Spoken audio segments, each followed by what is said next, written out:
Hello beautiful people, welcome back to the YouTube channel Malawian Cameras. Guys, mulibanji konse kumene muli yayi ndithu channel chathu chikupitabe ndithu kukwera manso yayi ndi nkhani yosangalatsa kwambiri. Pepani kuti ma videos athu ambiri panopa tikumangopanga mangoponya just to keep it idling kuti izikhabe kuti choncho. Chifukwa cha mabize ena ndi ena. Komabe mipata ndithu tizikhala nayo kuti tizipanga ma videos athu amene ali ophunzitsana kuti tipange banji, tizipanga banji, kuti zinthu zathu ifeyo zizitiyendera patokha ngati a Malawi komanso ngati dziko la Malawi mmene ifeyo timalikondera. Anyway, lero ndakubweresani nkhani yokoma kwambiri. Nkhani imeneso mwinaso tingatengepo phunzironso kuti azimayi ena mu Africa muno nawonso iyayi ndi makwini tisiye kayi zimene amakamba matumbi. Anyway, kamano tufati kambe za azimayi ama Africa muno mmodzi mwa azimayi amene akuyikiraso mboni pa nkhani yathu imene takhala kukambirana kuti azunguwa atsamundawa sanachoke, azunguwa adakalipo, azunguwa akutipangabe control zinthu zambiri sitingapite patsogolo. Ndipo mzimayi ameneyu Fatima Bio amene ali first lady, the first lady ndi mkazi wa president wa dziko la Sierra Leone. Dzina lake la president wa dziko limene ndi Sierra Leone ndi Julius Maada Bio. Koma mkazi ameneyo, mzimayi ameneyo, ifeyo ndithu tinakhala nawo ndithu Malawi muno azimayi angapo amene nawonso ofuna kuitirizira Africa, kuyika pa map Africa, kulimbana nawo ndi azungu ajawo, ndi kuti tinakachita chomwayi kwambiri. Mzimayi ameneyu ndithu anali mu interview yake amene mzungu mmodzi mwa atsamundawo amapanga interview, ndipo anatembenuza athu. Mzungu kuntembenuza chonchi, mzungu maso achofusa atamuuza chilungamo face to face, osati zoyankhula waya koma kumuuza chilungamo kuti anthu inuyo ndi amene mmatimangitsa kuti ifeyo tizikhala miyoyo yathu yapasi kwambiri, dziko lisamatukuke, then mumapeza chifukwa tingolekeza ngati corruption, chinyengo ina ake amapanga chinyengo government muja, ndi mumapeza chifukwa kuti yayi iniyo mboma manumo chifukwa mupanga chinyengo ndi zinthu zanu sizikuyenderani. Koma iniyo mukudziwa pasi pa mtima kuti iniyo ndi amene mukuyambitsa mavuto osewa. Anyway, mzimayi amene timuonere bwinobwino pa interview imene iyi koma akuluakulu tionere. One of the most fundamental corruptions of the social contract in human history is colonialism. Yeah. And it's that mechanism that some states have used to extract resources from other places, such as Sierra Leone. That deprives countries of the resources they need for government services, for education, for health. So I was hoping you could reflect a little bit on what those forces have done to Sierra Leone and what kind of accountability we might be able to think about, just to imagine a way forward from where we've begun now. When you look at what Sierra Leone have to offer, when it comes to our mineral resources, the kind of mineral resources we have in our country is enough to take care of everybody in that country. We should not have a single poor person in Sierra Leone. But unfortunately, we are not given the free will to make decisions on our own mineral resources. There's always Big Brother who decides. And when you fight and say, no, we are not going to do this, they use the system to stop you. It's either they set you up with the opposition and they will be supporting the opposition against you from the back, or they cause unnecessary chaos in your country so that you are not able to even govern your own people. They will do things to make you not to be functionable. And of course, any country that don't have peace cannot develop. You have to have peace before you talk about development. I'll give you a simple example about Sierra Leone. Every mining company that is in Sierra Leone today is owned by a foreigner. Every mining company. If it's not the Chinese, it's the American, it's the British. Our electricity, Bumuna, is run by the British, and we still don't have light. We're looking for light, electricity. If you don't have electricity, how can you talk about education? How can you talk about health facility? How can you talk about improving the infrastructure of your country? We don't have electricity. Now, do we actually even have proper water, pipe-borne water, so that our kids will not be sick? We don't have those facilities. Why? With all the minerals we have, there is a cap you put. Before my husband became the president of Sierra Leone was benefiting, they said, what's the word?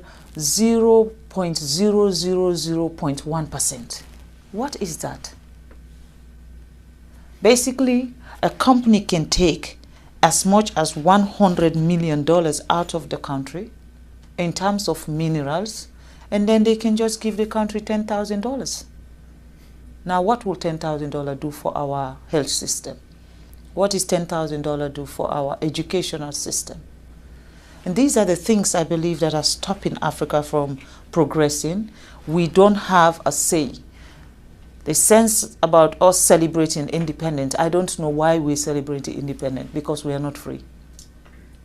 That is my own take. I'm not speaking also on behalf of the government of Sierra Leone, nor am I speaking on behalf of His Excellency the President. I am speaking as Fatima, as a citizen of a country who believes that things need to change. Where do we go from here? Do you have any practical ideas about where we might start? Or collective ideas that we might gain support for? I feel Africa, patriotism is very important. You have to love your country to want your country to be a better place. Patriotism, I think we have to have that sense of patriotism in our countries, and our leaders also should be subjected to that.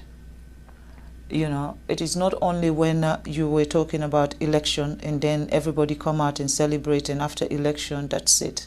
Accountability. Who accounts for what is happening? Who is the one who is changing the narrative of what is happening? Like I said, as a First Lady, I am not part of a government system. I am a wife of a president. So when I speak on behalf of the people, because I understand what the people are going through. At the end of the day, I'm not being paid salary, and I cannot be fired either. So that's the advantage. That's the advantage of being a First Lady. But I believe that for Africa, what is happening in Africa today, it needs to change, and it needs to change now. There is no time like now, because for Sierra Leone, we now have a president who believe that we cannot wait for other people to come and develop us. We cannot wait for another country to come and prescribe how our country should be run or what we need in our country. You know, this divide and rule, if you're close to China, we will not come to your country. If you're close to America, we will not come to your country. I mean, the fight that is between England, Europe, America, China, Russia is not a Sierra Leone fight. That's not our problem. We're fighting for our daily bread. We're looking to have education, just like America. We're looking to have good health facility. Just like Europe, we're looking to have governance structure where one single person cannot be the dictator of a nation. That's what we're looking for. And in that process, we're going to be allies to everybody who wants us to grow. But if we now align ourselves with someone, and then this other person now feel offended that, oh, you know, I'm coming from China now. I flew in, I've gone around the world to get to Boston, you know. I went to China and then come here. Before here, I went to England and then flew into America. For me, I am not restricted where I should go or who I should be talking to. I am going around the world to see a country that sees Africa not as not just as an ally of what you'll be getting from us, but a country that sees Sierra Leone as partners and treat us with respect. You cannot be coming to our country and take everything that will make us develop, and then you still treat us as inferior people, as if we don't know what we're doing. I think that is wrong. You know, we're looking for partners that value us. People that will come to our country and say, you know what, this country has suffered enough, they need to grow. We were once the atom of Africa. Every country within sub-Saharan Africa used to come to Sierra Leone for our education. And today, what can we be proud of? We cannot talk about education in Sierra Leone because they've ruined that for us.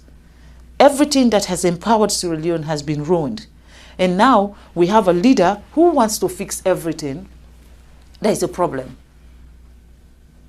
In Africa, you should not have a leader that is assertive, a leader that knows what his people want, a leader that wants to change what is happening. The moment you have that, it's everyone's target.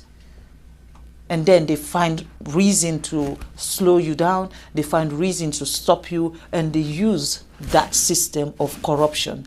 They use corrupt people, they use negative people, they use unpatriotic citizens to come after a government who is doing what is right for a system. I think we need to address those issues. Unfortunately, I don't know I'm very good at name calling, but at the moment, I don't know who I should be screaming at. I think the way you started on working on reform for women and girls is a template that can be followed for many other issues. Do you think of what a next one might be? One of the most serious issues I have with the United Nations is the fact that Africa is not part of the Security Council. We're talking about 54 countries, I'm sorry. 54 countries, a whole continent does not have one person representing Africa when it comes to decision making at the Security Council. And I'd observe also that no African country has its own executive director at the World Bank either. No, unfortunately, yes. We don't know how to manage money.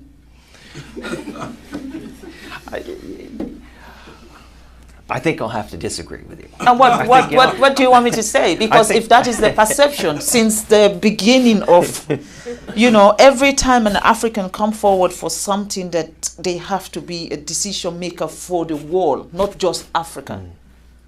It's just not possible. I understand. So what can I say? There must be a prescription somewhere that says, Africa, you are not good enough. Well, it might be revolutionary, but I'm going to say it right here. Africans should be in charge of Africa.